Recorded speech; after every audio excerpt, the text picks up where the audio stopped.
So narcissism is a big topic, particularly in the last 4 years, particularly in the United States. And some of you may know I spent over a dozen years working in psychiatric facilities, and I'm less than sanguine about the diagnostic process. Diagnosis to me seems a way of excluding a tremendous amount about what a human being is, but the narcissistic personality is one that does a lot of damage. And primarily, those people do a lot of damage because they have no concept of relationship. They have no concept of the other person. The other person's an object similar to a toaster, you know. That's how they toast their bread. Human being does other things for them, same kind of thing. One of the problems, I think, and this is a digression, is that I think we confuse sometimes somebody who's very self-centered and frankly just stupid about the way they relate to people. They get tossed into the same bucket. Although those folks, if you want to take the time, and I don't, and you probably don't, but if you want to take the time, you can educate them. You know, they can understand a bit more about the world outside of themselves. And a lot of that comes really from their upbringing. Anyway, narcissists primarily are men. I think the numbers run about 2 to 1. There are women narcissists as well, and men who get into the relationships with them suffer in a similar but different way. But I want to talk to you about the potential for understanding something about what we're going to call light shadow, and the way to integrate that light shadow, if you have found yourself in a relationship with a narcissist and hopefully gotten yourself out of a relationship with a narcissist. Okay, what's light shadow? I always go to Robert Bly. He has the best definition I've ever read about shadow in general, which is that you take parts of yourself and put it into this large black bag, this sort of metaphor of this large black bag that you drag along behind yourself as you grow up to fit in. You know, initially your parents don't like you're jumping up and down and screaming because you're excited. So you learn very quickly to stop doing that because they withhold their love from you. So you stop doing that, you put that aspect of joy in your bag, and everything's okay. We do these things all the way through at least half of our life in order to get through school, have a career, find a mate, fit in with a community, and so on and so forth, okay? And then at some point in Bly's explanation, after we get to the halfway point in our life, we start thinking about what's in the bag. And we begin to repatriate that, right? So we're going to call that light shadow. And oftentimes, prior to that, we tend to project these things that are in our bag that we've decided we can't have. We project them on someone else. So I'm going to give you an example that I think I've used before, but I think it's a good example, so I'll use it again. Let's say there's a woman who is very competent. She gets a good education.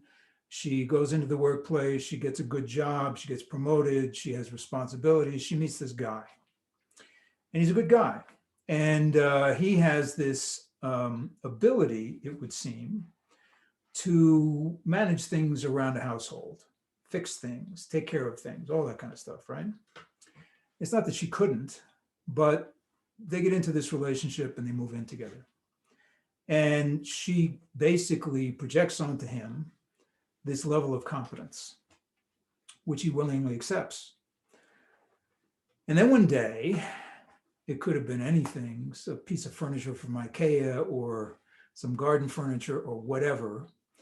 And she discovers that even though he's got a whole room full of tools, he can't put it together any better than she can. And as a matter of fact, you really can't put it together at all.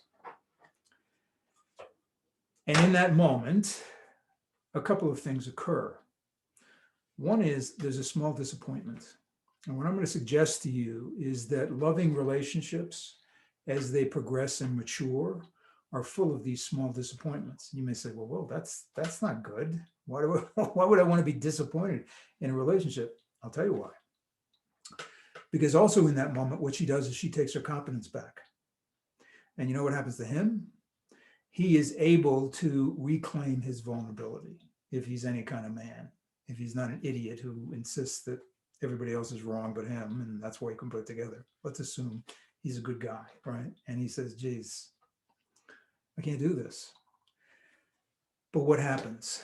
She knows he really tried. He tried for her.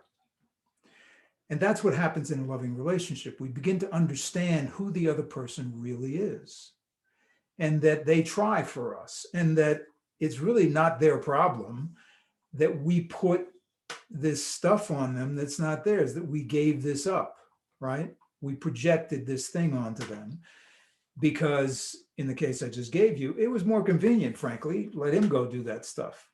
And the fact is, he'll still do that stuff. But there is a added dimension to their bond. Okay, so now we know that we put on to our partners the things that we are either out of convenience, as the example I gave you, or we're too afraid to claim ourselves. And that's, I think, again, if we go back to Robert Bly, that's really what he's talking about, is that we've given these things up for good reason. And if we hadn't given them up, we would have found ourselves in trouble, okay? We wouldn't have had the career we had. We wouldn't have been able to find the mate we have, all that kind of stuff, right? That's what we're convinced of. So we got rid of this stuff. And along comes somebody and they reflect to us what it is that's in the bag, okay? They reflect to us what we need to fall in love with in ourselves, not in them. Again, it's not their fault that we decide that we can't do it, but they can, okay? And I have to tell you, this comes up all the time in the work that I do, that people have told themselves they cannot do something, and for good reason, because they've been told they can't do it, right? They've been told that's who they are. It's a complete lie, but that's what they've lived. So they put it on someone else. Okay, along comes a narcissist. And let's take this same woman or a similar woman, educated, smart, attractive, competent. She falls in love with this guy who is incapable of being in relationship. It's not a question, I always, I spend a lot of time in the corporate world. And, I would hear these harangues periodically about, how immoral corporations are. And they are.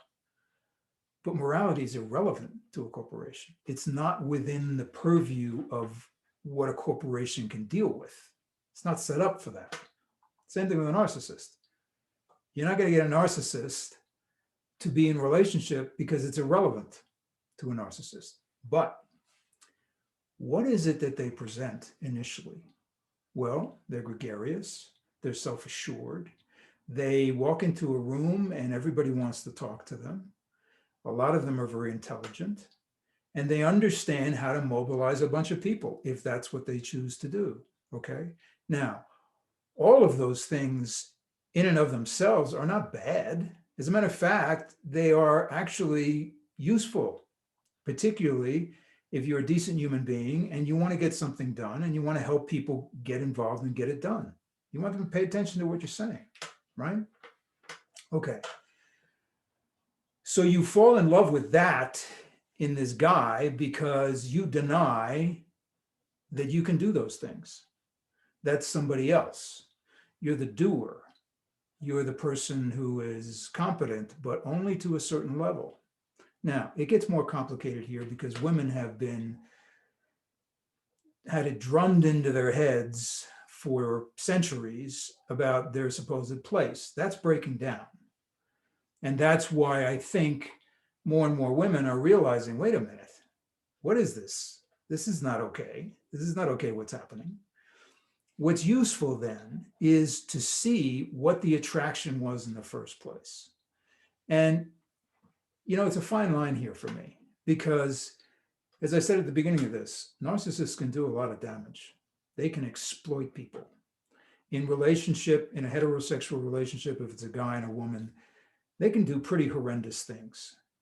And we have seen over the last, I don't know what it is, decade, maybe less time, where a lot of women are stepping forward and saying, this is what went on.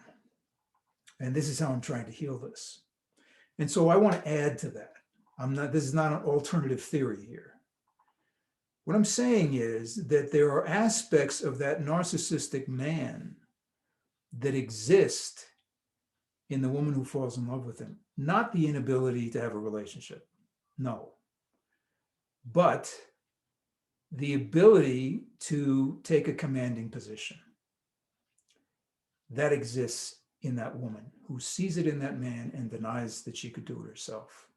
And that is when she begins to take these things out of her bag that she's been dragging around for a long time and begin to reintegrate them into her life, into what's possible. So the narcissist holds out some attributes that in and of themselves are not damaging, right?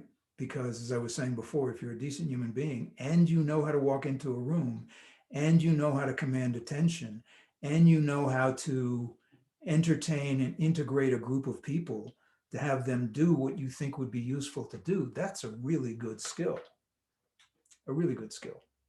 And particularly, it's a really good skill for women. And we see examples of women more and more in our culture who are able to do that, right? Certainly in our political culture. I'm not sure how much good that's going to do in the long run, but we see it in our political culture. We are still struggling with it within our corporate culture, and we are still struggling with it in terms of our social culture. But I think we're on the way. And I think it's important in any relationship, and let me broaden this out a bit. You get into a relationship with somebody and it doesn't work. And yet you find something about, well, why was I attracted to them in the first place? Now, there's a whole school of thought says, well, you have this, desire to be engaged in this pathological relationship and so forth. I don't think so. Okay. I think you're exploring something. And if you see it from that standpoint and you begin to understand what you take from each one of those relationships, then you see that every relationship is a gift. Might not be the one you want. And the sooner you get out of it, the better you are. But there's something there that attracted you. There's something there that you want. And it's not this bad thing. It's this thing that you stuffed in the bag that you were told was bad. Okay? So I think we are at a point in time where there's a second aspect of understanding how we have been hurt and how we have been wounded. And that second aspect is, okay, that happened. And I was attracted for these reasons. And I'm going to take some of that stuff that I wanted, even though this person wasn't capable of having a relationship, and I'm going to integrate it because it's mine. I put it on them, but I'm taking it back. It's mine. Okay. And the reason I'm talking about this and using narcissism really as an example is because we're at a point in time where we cannot sit in our wounds. We need to use our wounds to inform us of the absolute strength that we have, because it's a funny kind of dynamic. The wound is a healed, broken bone, and the place the bone heals is stronger than the rest of the bone ever was. And that's really needed at this point in time. We all need to step up and be in the game, because I think it's dawning on everybody that all these other institutions and folks out there, they're not going to save anybody, okay? They're going to respond to what the collective group of people want. And that requires you to really own all the aspects of yourself that you've stuffed away because they frighten you. And they frighten you because you were told you weren't supposed to do them. You weren't supposed to express them. Now's the time. Okay. So where are we? We're probably another 6 months before we even begin to see the light at the end of the tunnel. I know it's freaking a lot of people out because, for God's sake, we thought we'd get through the winter, and we're still in the winter, but we thought we'd get through the winter and everything be okay. It's coming. It's not here yet. So take care of yourselves. Take care of each other.